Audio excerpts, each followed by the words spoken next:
হুটহাট প্ল্যান করে আজকে বিকেলে বের হয়ে গেলাম ঘুরতে। তো আজকে আমরা সারাটা দিন কিভাবে কাটালাম, বিকেলে কই ঘুরতে গেলাম, সবটাই থাকবে এই ভিডিওতে। সম্পূর্ণ ভিডিওটা স্কিপ না করে দেখার অনুরোধ রইল। হ্যালো গাইজ, আসসালামু আলাইকুম। কেমন আছেন সবাই? আশা করছি সবাই ভালো আছেন। আলহামদুলিল্লাহ, আমরা সবাই ভালো আছি। তো প্রত্যেক দিনই কিন্তু শুরু হয় সকাল, নতুন সকাল দিয়ে। তো আমাদেরও প্রত্যেক দিনই এক এক দিন এক এক রকম ভাবে শুরু হয়। তো সকালটা শুরু হলে কিন্তু শুরু হয়ে যায় কর্মব্যস্ত জীবন। আর যতক্ষণ আপনি ব্যস্ত থাকবেন ততক্ষণ কিন্তু ভালো লাগে, কারণ যারা কাজে ব্যস্ত থাকে তাদের কিন্তু সময়টা তাড়াতাড়ি পার হয়।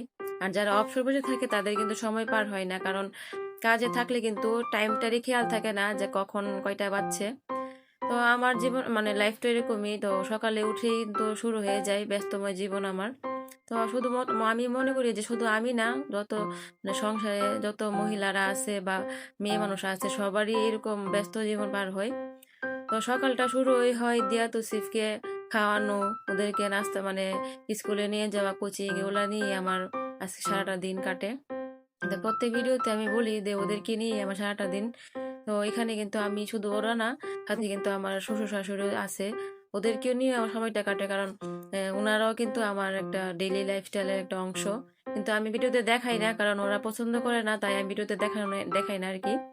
সেজন্য আমি আমার ছেলে মেয়েকে দেখাই, আর আমরাই মানে আমি যা করি তাই দেখাই আর কি, আর বাকি গুলা দেখাই না।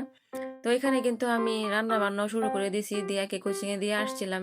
দিয়ে আসার পরে এখানে আমি কি কি রান্না করব সবকিছু গুছাই নিছি। তো গোছানোর পরে কিন্তু আমার রান্নাটা প্রায় কমপ্লিট হয়ে যাবে এখন, কারণ ভিডিওতে কিন্তু শর্টকাটে দেখা যায়, কিন্তু এটা ম্যানেজ করে তারপরে ভিডিও বানানো কিন্তু অনেকটাই ঝামেলার ব্যাপার। তো এখানে কিন্তু রান্না করতেছি, এই দিকটা মানে একটার পর একটা বসাই দিতেছি আর কি। তো ভিডিওগুলো আজকে আর সম্পূর্ণ দেখাইতে পারি নাই, কারণ এর মধ্যে কিন্তু অনেক কাজ থাকে। শুধু রান্না বান্নাই থাকে না। তো রান্না বান্না আমার প্রায় কমপ্লিট হয়ে গেছে, এর মধ্যে ভাতটা বসাই দিয়ে আসছি, আর এদিকে আমি চলে আসছি কাপড় গোছাইতে। তো বারান্দার মধ্যে অনেক কাপড় ছিল, তো এগুলা নিয়ে আসছি গোছানোর জন্য।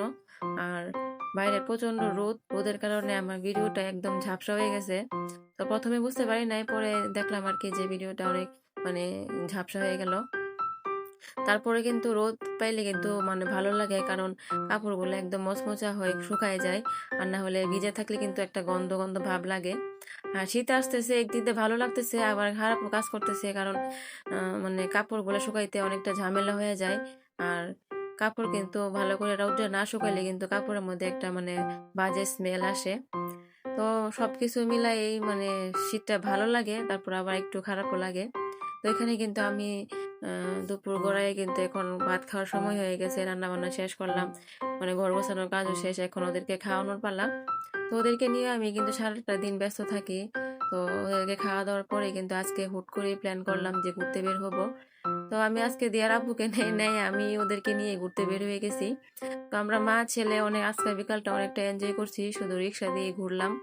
তো অনেকটাই ভালো লাগছে। আর ব্রাহ্মণবাড়িয়ার এই জায়গাটা কিন্তু কেউ না চেনার কথা না, কারণ সবাই চিনেন, এটা হচ্ছে অবকাশ। কিন্তু আমরা আজকে রিক্সা থেকে নামি নাই, শুধু রিক্সা দিয়ে ঘুরছি। অনেকটা ভালো লাগছে, কারণ আমার ছেলে মেয়ে অনেক দিন পরে আজকে বের হইছে। তো আমিও বের হলাম, আমারও মনটা অনেক ভালো হয়ে গেল, বিকালটা অনেক সুন্দরভাবে আমরা কাটালাম। তো বাসায় আসার পরে কিন্তু এখন একটু ওদেরকে হালকা নাস্তা করাইছি, পরে পড়তে বসাই দিছি। তো এর মধ্যেই কিন্তু আমার ভিডিওটা আজকে শেষ করে দিব, কারণ আজকে ঘোরাঘুরি করে আমরা ক্লান্ত হয়ে গেছি। সবাই ভালো থাকবেন, আর ভিডিওটা ভালো লাগলে অবশ্যই লাইক কমেন্ট শেয়ার দিয়ে পাশেই থাকবেন। আল্লাহ হাফিজ। কি করতেছ?